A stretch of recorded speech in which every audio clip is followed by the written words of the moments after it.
For those of you that have been watching my stuff for the last year or so, you've probably noticed my growing obsession with the Yakuza franchise. I've gone through the majority of the series with the exception of the last 2 entries so far, and it's easily become one of my favorite franchises ever. Just turns out I can't get enough of violently fisting other people as a large Japanese man. So much so that leads me to today, where I can finally talk about Lost Judgment, a game that came out just a few weeks. Damn it. It's no secret that I enjoy my crazed Japanese media. I mean, have you watched Tetsuo the Iron Man? Funniest I've ever seen. And I know when I'm looking to clap some cheeks, Yakuza is pretty much always going to be there to satisfy me. Great characters, robust cities, phenomenal stories, and whatever the hell is going on over here. Bring on the penis. There really is just nothing else like it. Kiryu definitely being one of my favorite video game characters by this point. This series always manages to find a way to leave me awestruck of its stunning tales, diving into some of the most cruel and vile subject matter, never being afraid to show the brutal nature of mankind while also finding a way to be lighthearted and uplifting. A series that reminds you to fight for what you believe in and seize the future you want to claim. You might be beating up a few homeless people every once and again, but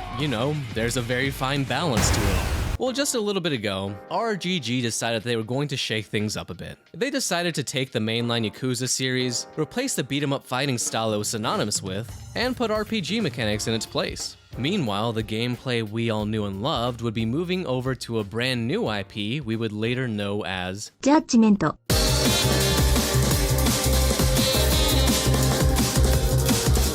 Judgment was a studio's attempt to take the winning formula they already had with Yakuza and mold it into a series about a homeless-looking fellow that's really good at fisting people. Throw in some Phoenix Wright, a little bit of LA Noire, and just a splash of Leisure Suit Larry, and you've got Judgment. Being announced at the Tokyo Game Show in 2018 by series director Toshihiro Nagoshi, it was described as something truly different. Which, coming out of the mouths of most game devs, doesn't mean much, but straight from Monkey Ball Man himself, you know that man slays on the daily, so there's no reason not to believe him. But the wait was worth it because Nagoshi was right. Judgment, while definitely retaining that Yakuza spirit, did feel like something new and exciting. Following main character Takayuki Yagami, who I am having a dangerously hard time not calling light Yagami, we're put back into the city of Kamurocho through his detective lens. Or if you want to follow the hilarious Japanese title, his Judge Eyes. It's got a personality that reminds me a bit of an old noir mystery movie with the atmosphere, the mystery, the music, the tone, but with a lot more indecent exposure, of course. Yagami is a pretty complex character, having previously been a lawyer that managed to win one of the most unwinnable murder cases imaginable, just for the person that he saved to go out and violently murder somebody else. And you know, a lot of people not the biggest fan of that. And thanks to the shame of letting a killer loose, Yagami would pretty much renounce his lawyer status, and instead go the route of being a detective, leading to the events of the game where he seeks to uncover the truth about a suspicious Yakuza murder. Alongside ex-Yakuza member Kaito, they form the Yagami Detective Agency. Working together, they begin to unravel a conspiracy much larger than they could have ever anticipated. Overall, I'd say it's a pretty strong start to this new series. And while it definitely had some room to grow, oh hey, they just announced a new one! After the success of the original game, RGG went full steam ahead and announced a sequel that was going to be even more impressive, even eyeing a worldwide release this time around. Well, Lost Judgment is here, and after much deliberation, I've finally gotten around to playing it, and I've definitely got my fair share to say about it. Being an RGG game, it's no surprise that it was pretty much universally acclaimed, managing to score even higher reviews than the original Judgment, which is pretty understandable. There's a lot here that builds on the foundation of Judgment in a way that really gives the series more of its own edge and makes it feel like a lot more of its own thing, especially with its more personal tone. This time around, Yagami is sent to the city of Ijincho by the detective team of Yokohama 99 to investigate I can't speak Japanese, I don't know how to say these things. For cases of bullying. What ensues is a tale of revenge, a battle of wills, and the vicious beating of loads of high schoolers. It's a great time. There's a lot to dig into here, so I'll be breaking up a lot of this into segments, with story and spoilers being last. Starting up, let's talk about the gameplay here. 朋友是一个坚韧不拔的纪录片。 One of the things I kind of didn't like about Judgment was how oddly clunky its fighting felt, especially when you compare it to the other Yakuza games. The other games had a more free-form, beat the shit out of your opponent kind of fighting style to it. Looking back at Yakuza 0 and Kiwami, for example, those had 3 separate fighting styles, with one being a neutral, one being based around speed, and the last one being a powerful, tanky mode. Judgment hones it in and goes for more of a kung fu-esque approach. Well, more or less anyway. With 2 different fighting styles, one focused on single enemy combat and the other focused on multiple enemies. What results are some very cool looking movesets, but attacks that just didn't have the same flow as before. Train style in particular felt very awkward to work with. There were lots of long pauses between attacks that left you wide open for enemies to hit you in a way that felt really cheap, which really sucked because you were expected to play that style anytime you were fighting a ton of enemies. So you'd usually just sit there and watch as a group of Yakuza gave you a vasectomy with a rusty spoon that looked like it had the gonorrhea on it. You know the one. You either had to brute force it because you ain't no or switch to Tiger style like a loser and kick everybody's ass one by one. Keep in mind here that this is all running on the Dragon Engine 2, so people are bouncing around like a and they're looking pretty well doing it, I'm not gonna lie. In Lost Judgment though, all the fighting modes feel a lot more fluid. It felt really satisfying to be able to run into a horde of enemies and throw myself at them with my legs spread like a slut, and then proceed to fist them. Not to mention, the game actively rewards you for pulling off certain criteria depending on your mode. You know, now that I think about it, his moveset is pretty similar to Akiyama's. Hell, he's even got that move where he does the twirl around thing with his legs. It's pretty damn useful though, and Akiyama's hot, so I'm not gonna complain. Then there's the addition of the new Snake style, a fighting style for armed opponents or just teasing them around.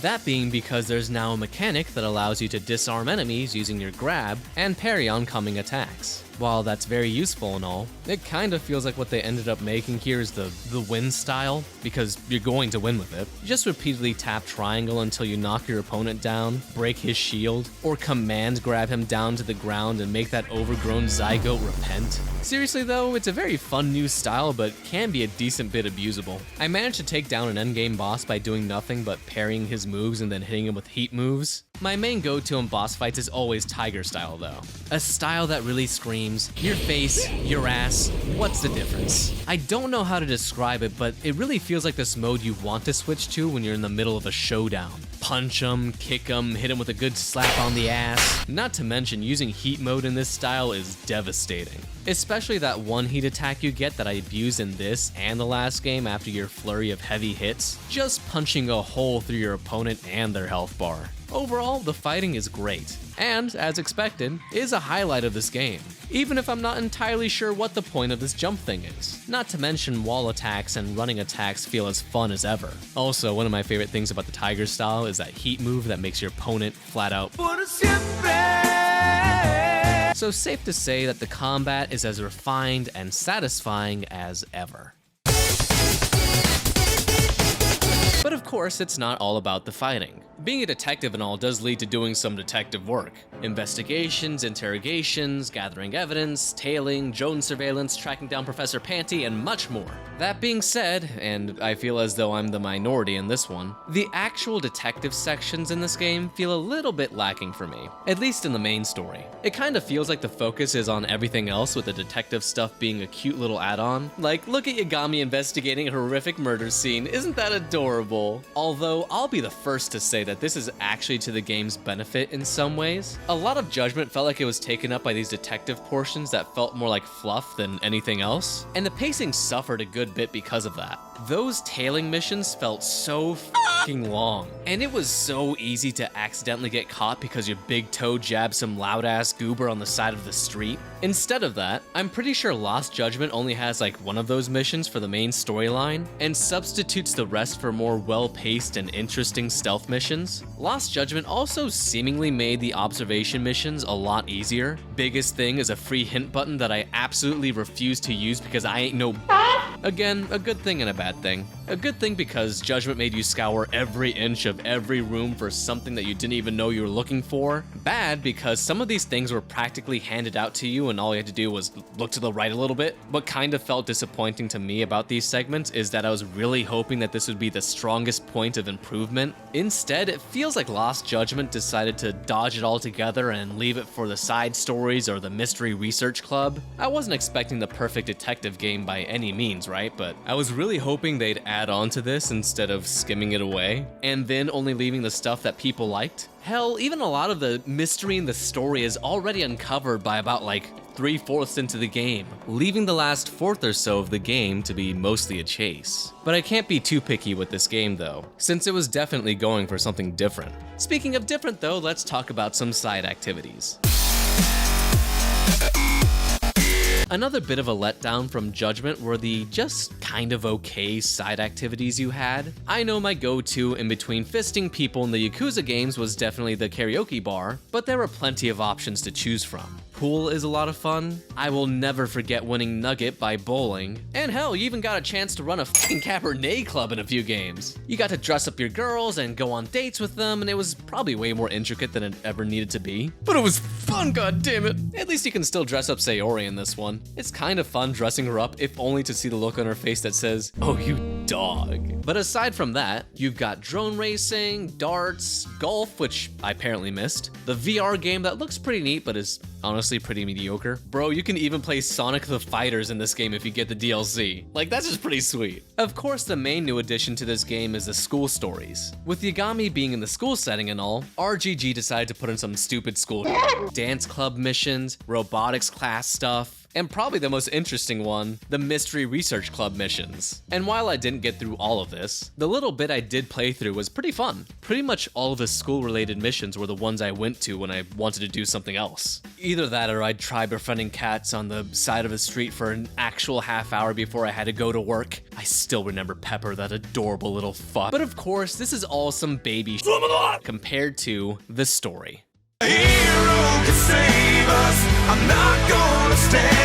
No surprise here, but the story of the game is where it really shines, taking this universe into a realm it's never really been to before. The Yagami gang finds themselves in Injinsho after Sugiura and Tsukumo, I'm sorry for butchering those names, invite them there to help on a new case. As expected, it starts off pretty small, with the principal of Seiryo High wanting the bunch to investigate any case of bullying they can find around the school. This leads to a lot of interesting hijinks for Yagami to get into, including those new school stories, kung fu dancing, and, if I could reiterate, literally beating up dozens upon dozens of high schoolers. All for the sake of good though. And while things like detective work might have been toned down, there are different ways RGG managed to inject some personality into this game. Whether it be Tony Hawk's skateboard grinding on some Yakuza or playing mediocre Mirror's Edge, these additions really help breathe some life into this game. That being said, they're not perfect. Skateboarding in Kamurocho is a lot like a date with a cheap hooker. You get to go all of 2 inches in before getting humiliated and violently fisted by a bunch of Japanese men.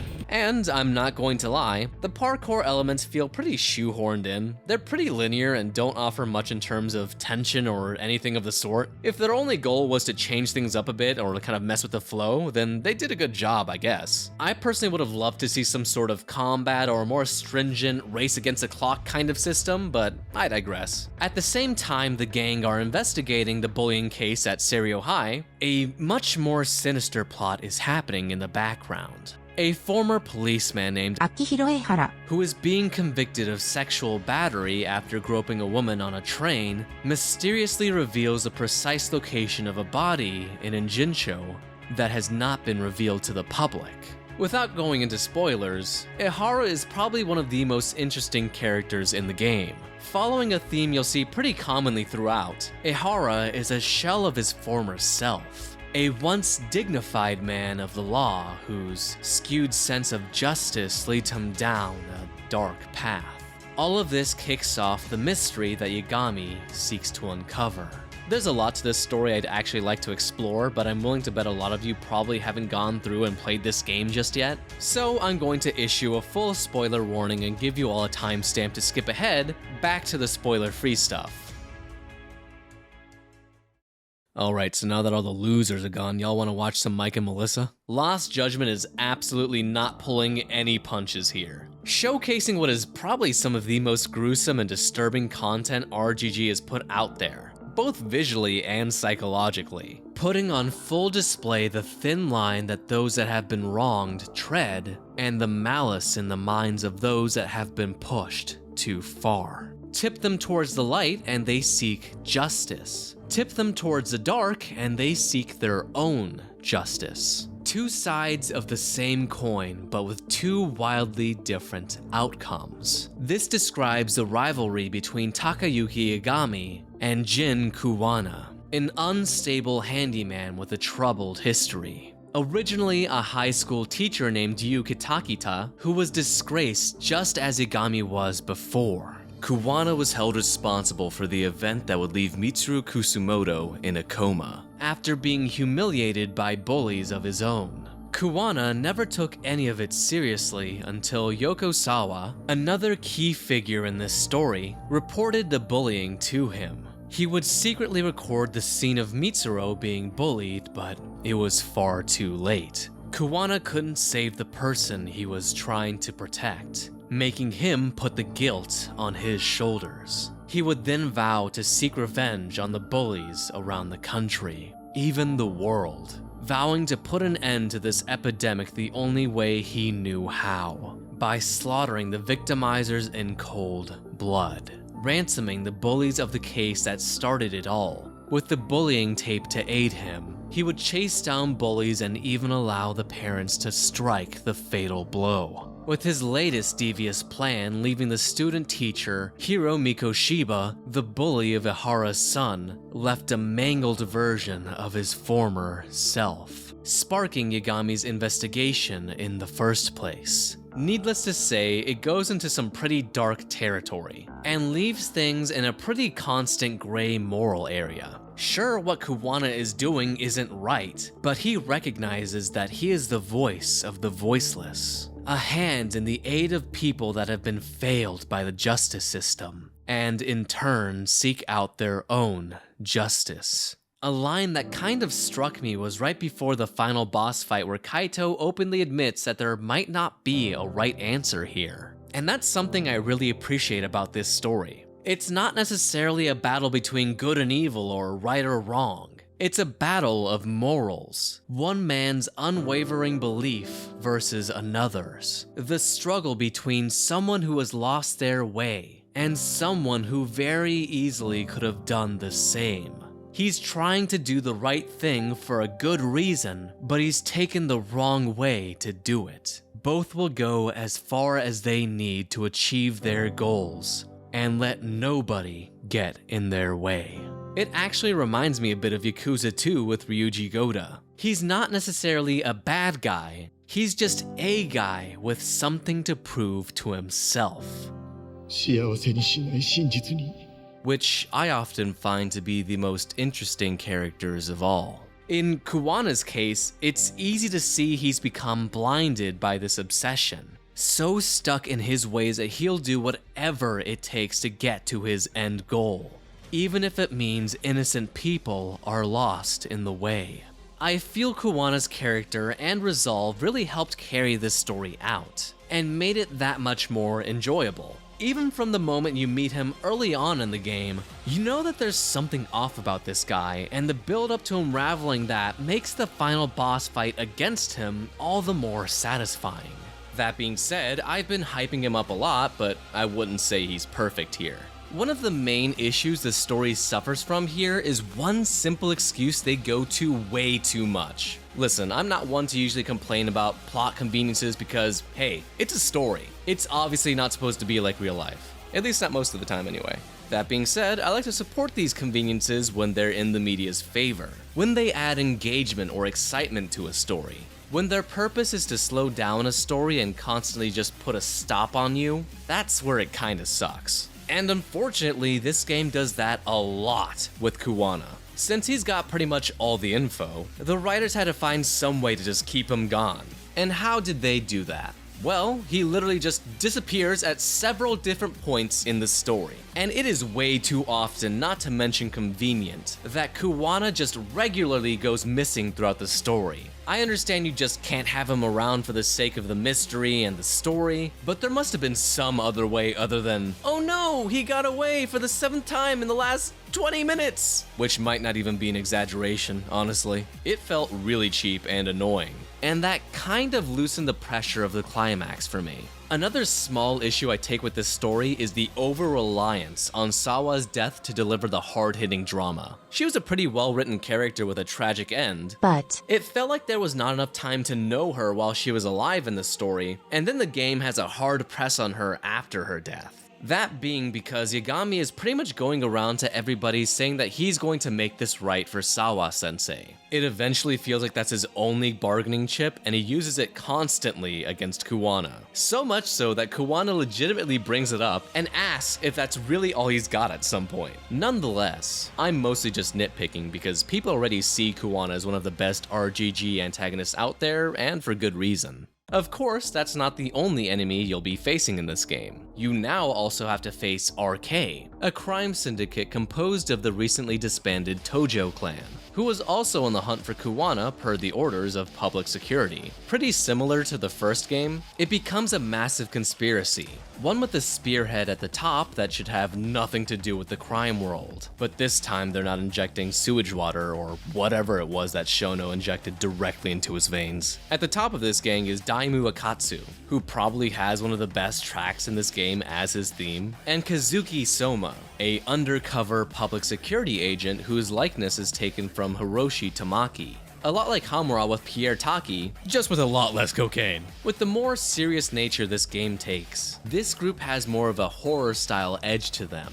Their whole MO is that they're reckless and trigger-happy. Overall, they're a pretty good stand-in for the typical Yakuza goons we're used to. They're a bunch of losers with QAnon as their leader, and that's pretty neat. Oh, and I almost forgot about Tesso and his gang. I just love how this lovable Freddy Krueger starts off trying to kill Yagami, and then almost immediately afterwards becomes his best friend. Overall, we've got a pretty strong story here. While some of the characters we knew from the last game might have taken a bit of a backseat, the characters that got to shine really managed to do so, and keeping the focus on them really helped to make this personal story feel that much more impactful. The bullying storyline was definitely a strange road for RGG, but I feel it paid off pretty well by the end, even leaving us with a bit of an open ending that could leave us with a further build to the story later down the line. Add on to the improvements to the gameplay, and you've definitely got yourself a game worth playing here. Not to mention the great new music, the awesome new city, hell, even Detective Dog. All we needed is Kaito wanting everybody to come on him like the first one, and we'd be golden.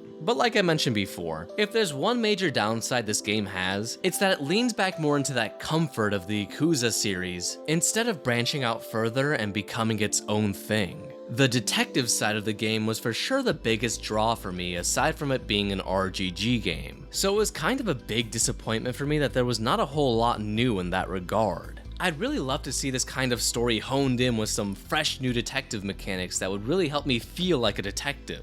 Make me stare at a notepad with some words on it and draw lines to them or some stupid bullshit like that. I don't know. That is, of course, if we're able to get a new game in the first place. With Yagami's Japanese voice actor belonging to a music studio that wants to stay in the Stone Ages, it's not too clear what the future of this series is. And here's future me having to write in that RGG is supposedly working on a new IP that could very well replace Judgment. And here's future me again to say there's another update from RGG saying that they plan to take good care of Judgment. So I have no idea what the f is going on. Here's to hoping it'll continue and blossom because I can see so much potential from this series. They got the foundation built with these two games and they just need to push the envelope just a little bit more to get it right. Just like how Yagami is doing with his Goatse impression with the poster. So, final thoughts time.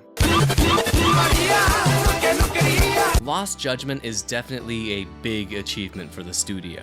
It's another great game that kept me excited to play it throughout the entirety of its runtime. It made my eyes piss just a little. I really like how the series is thematically evolving, with the first entry being a story about redemption, hardships, and making things right, seeking the truth, and much more.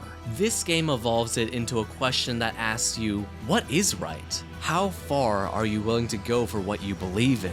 does the truth matter if all it's going to do is hurt? And like I mentioned before, any game that can put me into a gray area like that and make me second guess myself is going to hold me that much more. And the feeling by the end, once all the secrets are out and you're at the final boss ready to fist each other, is one of the most satisfying endings to an RGG game in general. So, should you play Lost Judgment? I'd say that if you've got the means to do so, give it a shot. I don't believe it's reached the stage of completely different Toshihiro Nagoshi touted just yet, but the series does have its own personality, its own edge that helps it really stand out. That being said, it'll be interesting to see how both the Yakuza and Judgment franchises' futures will be affected by Nagoshi's departure from Sega. Here's to hoping for the best, but their futures are looking bright.